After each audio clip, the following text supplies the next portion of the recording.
오늘 말씀은요, 사도행전 말씀 보도록 하겠습니다. 1장 저희 6절에서 8절까지 말씀만 보도록 하겠습니다. 6절에서 8절까지 말씀입니다. 187페이지고요. 6절에서 8절까지 말씀 우리 합독해서 하나님 앞에 올려드리도록 하겠습니다. 그들이 모였을 때 예수께 여쭈어 이르되 주께서 이스라엘 나라를 회복하심이 이때나이까 하니 이르시되 때와 시기는 아버지께서 자기의 권한에 두셨으니 너희가 알 바 아니요 오직 성령이 너희에게 임하시면 너희가 권능을 받고 예루살렘과 온 유다와 사마리아와 땅끝까지 이르러 내 증인이 되리라 하시니라. 아멘. 우리 한 번 더 이렇게 옆 사람에게 인사했으면 좋겠습니다. 또는 우리 혼자 계시다면 스스로에게 이렇게 고백하겠습니다. 리액션을 잘합시다. 이렇게 한번 고백해 볼까요? 네, 리액션을 잘합시다. 오늘 하나님 말씀에 우리가 리액션을 잘하면서 나아갈 수 있기를 예수님의 이름으로 축복합니다. 지난주부터 다시 사도행전 리액트라는 제목을 가지고 하나님의 말씀을 나누고 있습니다. 그래서 우리가 어떻게 하나님 말씀 앞에 반응하면서 다시 행동하면서 살아갈지를 우리가 돌아보는 시간을 갖고 있습니다. 지난주에 우리가 살펴보았던 말씀을 잠깐 리뷰해 보자면, 예수님께서 이제 공생애를 마치시면서 40일간의 부활하신 이후에 40일간의 승천하시기 전의 시간들을 제자들과 함께 보내시고 이제 정말 마지막 순간에 다다랐습니다. 그래서 예수님께서는 사랑하는 제자들에게 하나님 나라에 관한 일, 하나님 나라에 대한 일을 우리에게 성령을 통해서 행하실 것이다 라는 것을 유임하시고 이제 승천하기 일보 직전의 시간에 있었던 것을 우리가 살펴보았습니다. 그 하나님 나라에 대한 일을 누가는 자신이 쓴 누가복음 마지막 장 24장을 통해서 5가지로 저희에게 말씀해주고 계시는데요. 먼저는 모든 구약의 성경이 나를 가르치고 있는 것이다. 여기서 나는 예수 그리스도시죠. 그래서 모든 구약의 성경이 예수 그리스도를 가르치는 것이고 이것이 완성되고 이루어질 것이다라는 그 첫 번째 하나님 나라에 대한 일. 두 번째는 우리가 이 하나님 나라에 관한 일들을 깨닫기 위해서 하나님의 말씀을 오직 그리스도를 통해서만 깨달아질 수 있게 된다라는 것. 그리고 세 번째는 회복의 복음이 모든 민족에게까지 전파되어져야 한다라는 것. 그 다음에 그것에 대한 증거자로 우리가 살아가야 한다. 마지막은 위로부터 내리는 능력, 그 성령의 힘을 우리가 받아서 이제는 나아가서 그 때를 기다리기 위해서 참고 인내해야 한다라는 것을 5가지 말씀으로 우리 가운데 당부하셨습니다.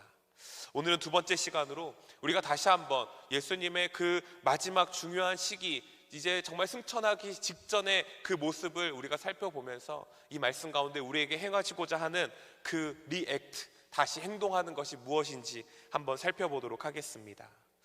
어렸을 적에 이제 명절이 되면 부모님을 따라서 항상 시골에 내려갔던 기억이 있습니다.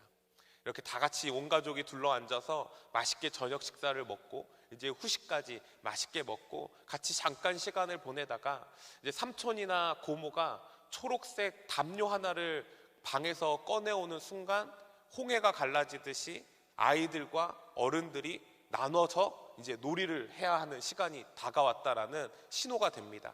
그래서 어른들은 그 초록색 담요 위에 빨간색 카드를 가지고 놀이를 시작하십니다. 가고 서고라는 놀이를 시작하시죠. 영어로는 go and stop. 네, 뭔지 다 아시겠죠? 한참 아이들과 함께 이제 방에서 놀다 보면 밖에서 이제 시끌벅적한 소리가 들립니다. 뭐 쌌네, 뭐 광박이 났네, 뭐 피박이네, 뭐 다들 아시면서 네, 무표정 하시는 거 아닌 척 하세요. 네, 뭐 그런 소리들이 막 들리면서 이제 웃음소리가 막 들리기 시작합니다. 그래서 한참 이제 놀다가 지겨워질 때쯤 이제 밖에 나아가서 큰아버지 옆에 딱 주저앉아서 큰아빠 이거 어떻게 하는 거예요? 라고 물어본 적이 있습니다. 그랬더니 큰아버지께서 저에게 애들은 아직 몰라도 된다라고 말씀하셨어요. 그러면서 저한테 그냥 여기 옆에 가만히 앉아 있어봐 라고 이야기하시더라고요. 그래서 왜 가만히 앉아 있으라라고 하는지 몰랐는데 이렇게 한 게임이 끝나고 나서 그 게임에서 이기신 고모가 저한테 옛다 하면서 500원을 던져주시더라고요. 가만히 앉아서 500원을 벌었어요.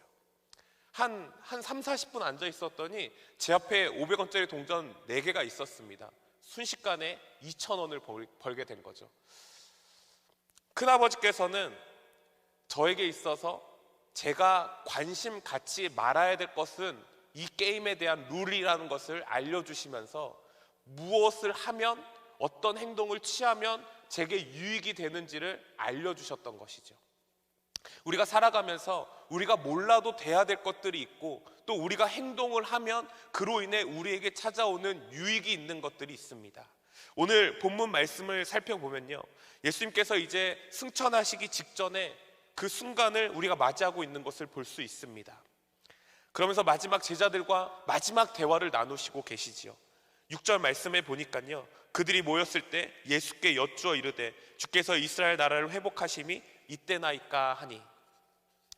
제자들은 지금 이 마지막 중요한 순간, 예수님의 입장에 있어서는 정말 가장 의미가 있고 가장 중요한 그 육신으로서의 삶을 마치는 이 순간에 놓여있는 이 중요한 이 시점에 제자들의 질문이 참 어이가 없는 질문을 던지고 있는 것을 볼 수 있습니다.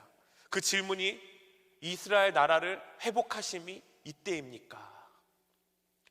먼저 우리가 회복이라는 단어를 살펴보고 싶은데요, 이 단어는 단순한 힐링이라는 단어가 아닙니다. 이 단어는 리스토어이라는 단어가 사용되는데요, 이 단어는 다시 되찾다라는 의미가 있는 거예요.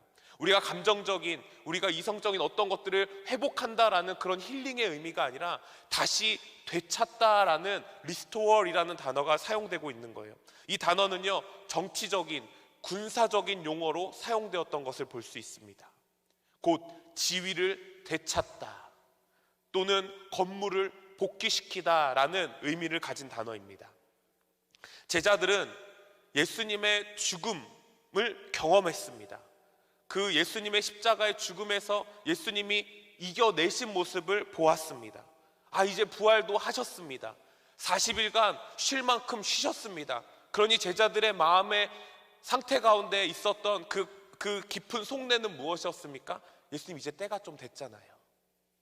우리가 이것 때문에 내 직장도 떼팽겨치고 내 가족도 내팽겨치고 3년 동안 당신을 죽어라고 쫓았는데 이제 때가 된 거 아니냐고,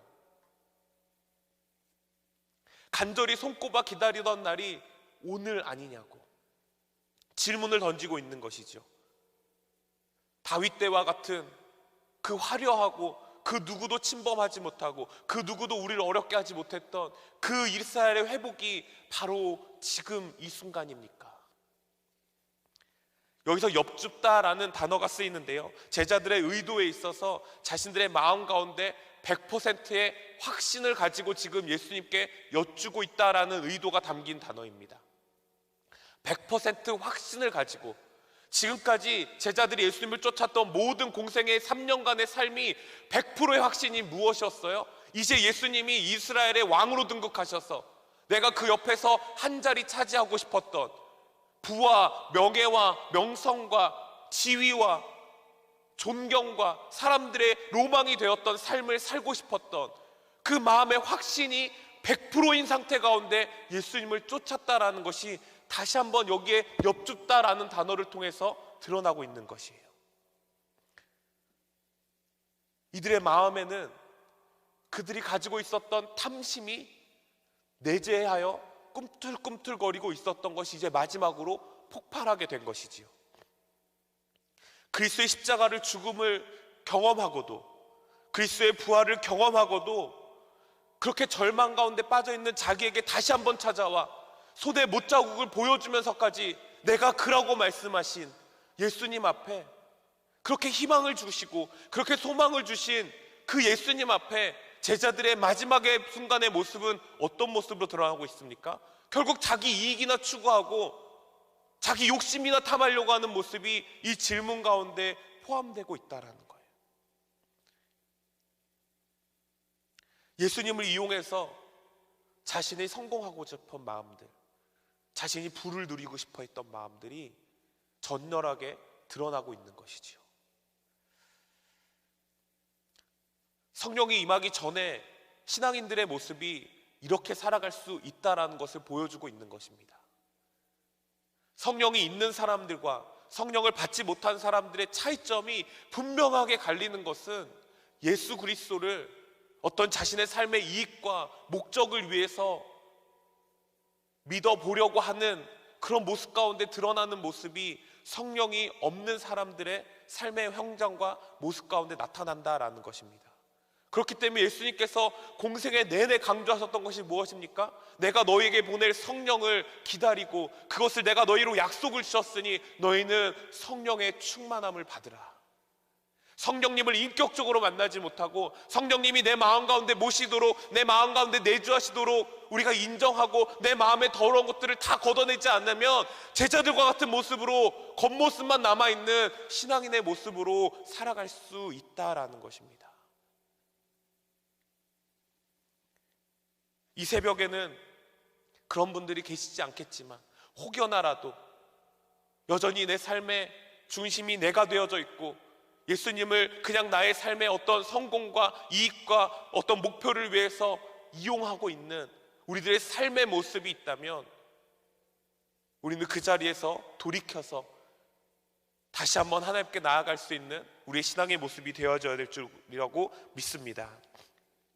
예수님께서는요, 이 어이없는 질문에 이렇게 대답을 하십니다. 7절 말씀에 보니까요, 이르시되 때와 시기는 아버지께서 자기의 권한에 두셨으니 너희가 알 바가 아니요.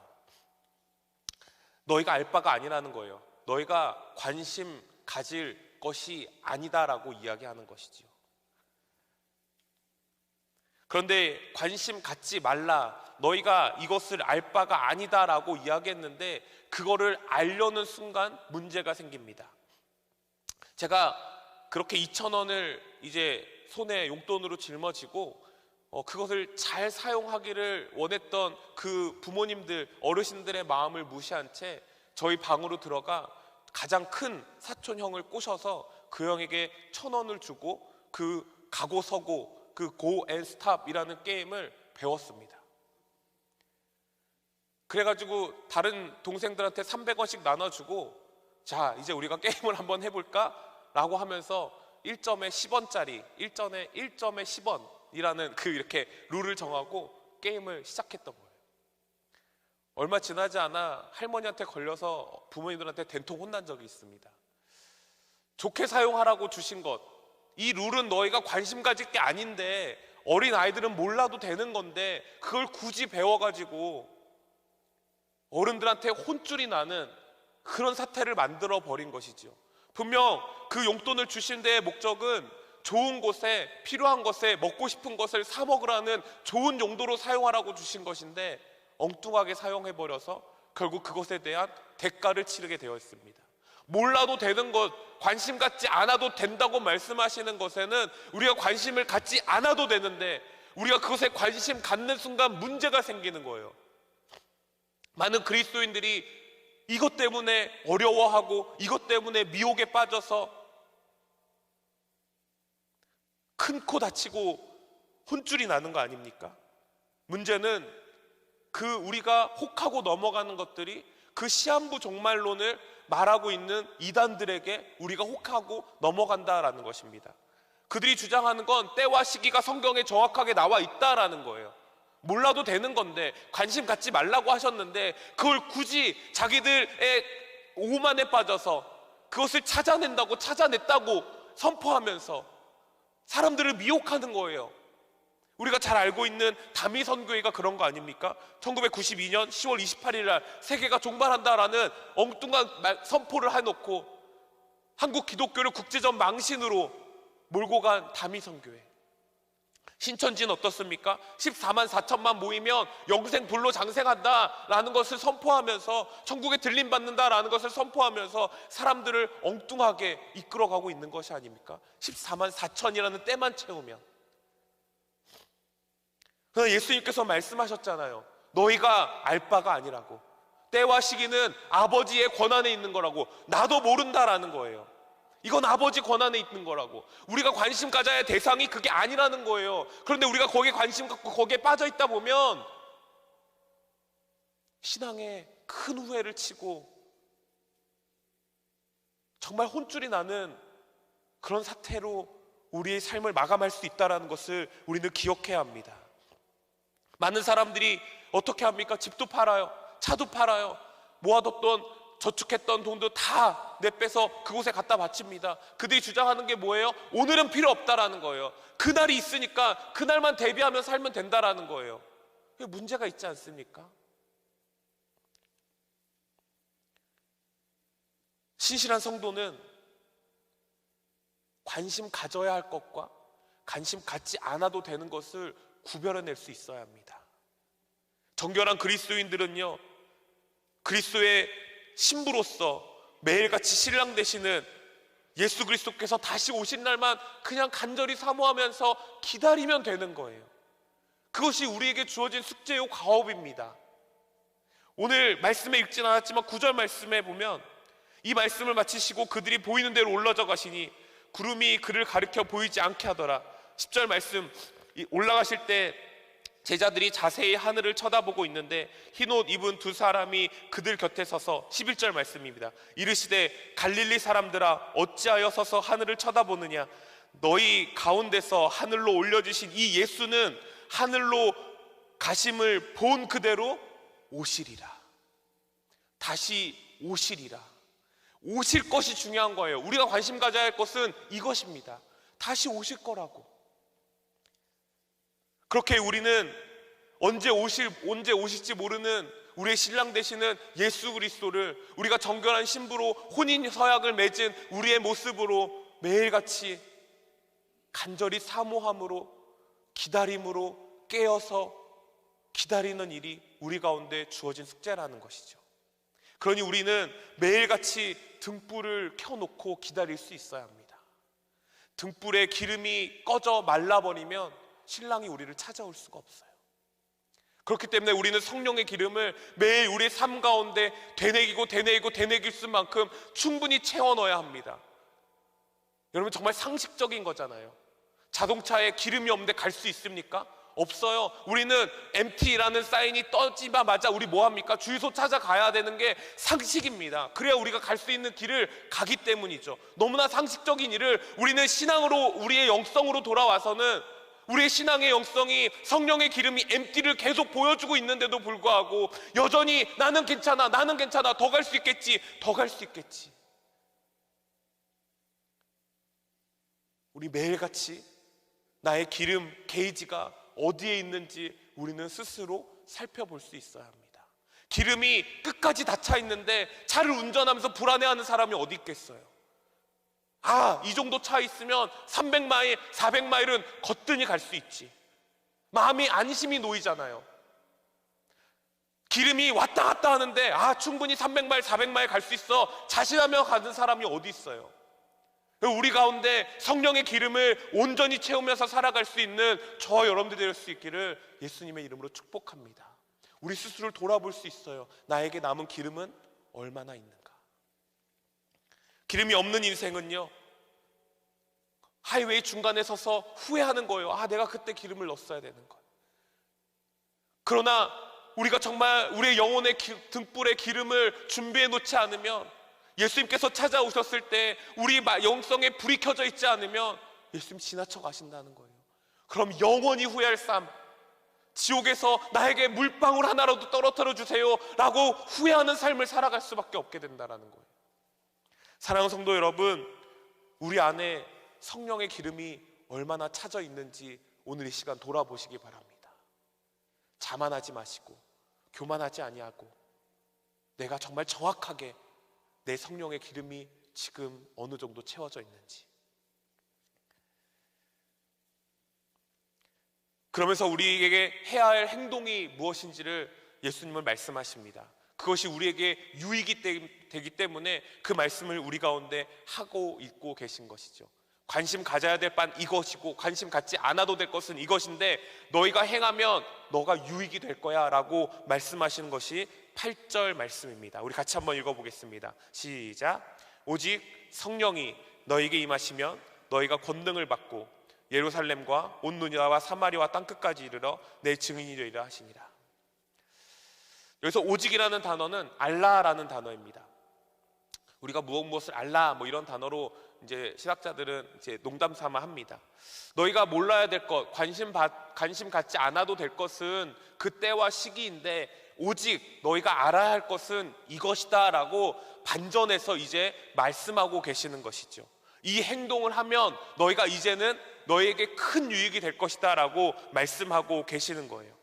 그 말씀에 권능이라는 단어를 우리가 함께 살펴보기 원합니다. 이 권능이라는 단어는요, 두나미스라는 단어가 사용되는데요, 성경 안에서 이 두나미스는요, 성령의 힘이나 예수 그리스도의 능력에 관련돼서만 사용되었던 단어입니다. 성령의 힘이나 예수 그리스도의 능력에 관련해서만 사용되었던 단어가 이 두나미스라는 단어입니다. 그런데 이 권능을 왜 우리에게 유익으로 주시는가? 그럼 우리가 살펴봐야 되잖아요. 우리가 권능만 받으려고 합니다. 이것만 있으면 되지라고 생각을 해요. 근데 그 다음에 우리가 나타나야 될 삶의 모습은 생각하지 않습니다. 마치 권능만 있으면 내 삶이 잘 되어갈 것 같은 생각을 우리가 갖고 있기 때문이지요. 영화 행콕이라는 행콕에서 나오는 주인공의 모습은요, 정말 엄청난 힘을 가진 슈퍼히어로입니다. 영웅과 같은 모습이에요. 정말 그 엄청난 힘을 가지고 사람들을 돕는다고 자기는 나름 돕는다고 하는데 매번 문제를 일으킵니다. 한 사람이 자동차에 갇힌 채 기찻길이 중간에 서 있게 되었습니다. 멀리서 기차 소리가 들립니다. 앞으로 오가고 할 수 없는 상황에 이 남자는 차 안에서 불불불 떨면서 어떻게 해야 될지 몰라 하고 있습니다. 그때 갑자기 행콕이 슉 날라옵니다. 그래서 그 차를 한 손으로 팍 밀쳐냅니다. 그리고 달려오는 기차를 자기 몸으로 팍 막아버려요. 차에 갇힌 한 사람은 겨우겨우 목숨을 구하게 됩니다. 그런데 문제는 부딪힌 기차가 그 칸마다 타 있던 사람들이 전부 부상을 당하게 되고 맙니다. 사람들이 나와서 이 행콕에게 손가락질합니다. 너 때문에 매번 문제가 일어난다. 너가 없어졌으면 좋겠다. 너는 너의 힘을 잘못 사용하고 있는 것이다. 그런데도 불구하고 이 행콕이라는 주인공은요, 자기 만족, 자아도취에 빠져 있습니다. 봤지, 내가 이런 사람이야. 때로는요, 성령의 권능을 입은 사람들의 모습이 이 행콕의 모습처럼 나타날 때가 있다라는 거예요. 하나님이 우리에게 힘을 주신 능력, 그 권능을 주신 데 이유가 반드시 너희 삶의 유익을 위한 것이라고 말씀하심에도 불구하고 그것이 자아도취에 빠져서 자기 만족에 빠져서 자기만을 위해서 드러나고 있을 때가 있다라는 것입니다. 우리 이런 자들을 우리는 주의할 필요가 있어요. 자기가 성령 받았다고 성령 받지 못한 사람들에게 손가락질합니다. 어려움에 빠져서, 시험에 빠져서 고통 중에 있는 성도들을 향해서 성령 충만하지 못해서 그렇다고, 성령 받은 사람들은 이 정도는 해야지라고 이야기하면서 나 방언할 줄 안다고, 나 예언할 줄 안다고, 나 통변의 은사도 있다고, 나 신유의 은사도 경험해봤다고, 그 권능을 자기의 만족으로 사용하고 있는 사람들이 있다라는 것이죠. 그러나 예수님께서 성령님을 이 땅 가운데 보내주시면서 우리에게 주시고자 하는 그 권능은요, 반드시 이러한 모습으로 나타나야 되는데요, 요한복음 15장 26절 말씀에 보니까요, 내가 아버지께로부터 너희에게 보낼 보혜사, 곧 아버지께로부터 나오시는 진리의 성령이 오실 때에 그가 나를 증언하리라. 예수님께서 성령을 우리 가운데 보내주시면서 성령님이 하시는 일에 대해서 분명하게 말씀하고 계시는데요, 그 일이 무엇입니까? 그가 나를 증언하리라. 성령님은 예수님을 증언하는 삶을 살게 되어 있어요. 성령님이 우리 가운데 내주하면 우리가 드러나고 우리가 나타나는 것이 아니라 예수 그리스도를 증언하는 일에만 사용되어져야 한다라는 거예요. 성령님이 증언하시는 분, 성령님이 증거하시는 분은 오직 예수 그리스도라는 거예요. 우리 가운데 성령이 있는지 없는지를 우리가 확인하고 싶으십니까? 내 삶에 예수 그리스도가 드러나는지 안 드러나는지를 돌아보면 돼요. 그럼 내가 지금 성령과 동행하고 있는지, 성령님과 동행하지 않고 내 삶을 살아가고 있는지가 정확하게 구분이 되실 것입니다. 성령의 임재를 우리가 경험하는 순간, 우리가 그 권능을 받아 유대와 예루살렘과 땅끝까지 이르러 뭐로 살아간다라고요? 증인으로 살아가리라. 여러분, 이 증인이라는 삶의 자리는요, 순교의 자리까지 나아가는 것을 의미합니다. 우리가 너무나 잘 알고 있잖아요. 성령 충만함을 받은 제자들이 자기의 욕심이나 구하고자 하는 그 질문을 던졌던, 어처구니 없는 질문을 던져서 예수님을 당황하게 했던 그 제자들이 성령의 충만함을 받고 다 어떻게 됐습니까? 순교의 자리로 나아갔습니다. 성령 충만함 받은 스데반 집사가 어떻게 삶을 마감합니까? 그리스도를 증거하면서 자신의 삶을 주님 앞에 드립니다. 그게 증인으로서 살아가는 삶의 자리인 거예요. 예수를 증거하는 것에 내 목숨을 조금도 아깝게 여기지 않는 삶, 그 삶이 증인의 삶이에요. 진실을 얘기하다가 위협을 당해야만 하는 겁니다. 어려움을 당해야만 하는 거예요. 목숨을 각오하고 우리가 그런 삶의 자리로 나아가는 것이 우리가 해야 할, 성령님이 우리 가운데 권능을 주시는 우리에게 유익이 되는 거예요. 고난이 우리에게 유익인 것은, 의를 위해서 핍박받는 것이 우리에게 유익인 것처럼, 권능은요, 우리의 만족, 자아 도취, 내가 잘났지, 내가 영성으로 사람들한테 나아갈 수 있는 사람이지 라는 것들을 증거하는 것이 아니라, 성령님이 이 땅에 오셔서 예수 그리스도를 증거하신다고 말씀하셨기 때문에 우리는 그 권능을 받아서 예수 그리스도를 증거하는 삶의 자리로 나아갈 수 있는 것, 이것이 우리 삶의 유익이라는 거예요. 사랑하는 성도 여러분, 이제 우리가 리액트 하기 원합니다. 오늘 주어진 말씀에 반응하기 원해요. 다시 한번 우리가 회개의 자리로 나아가기 원합니다.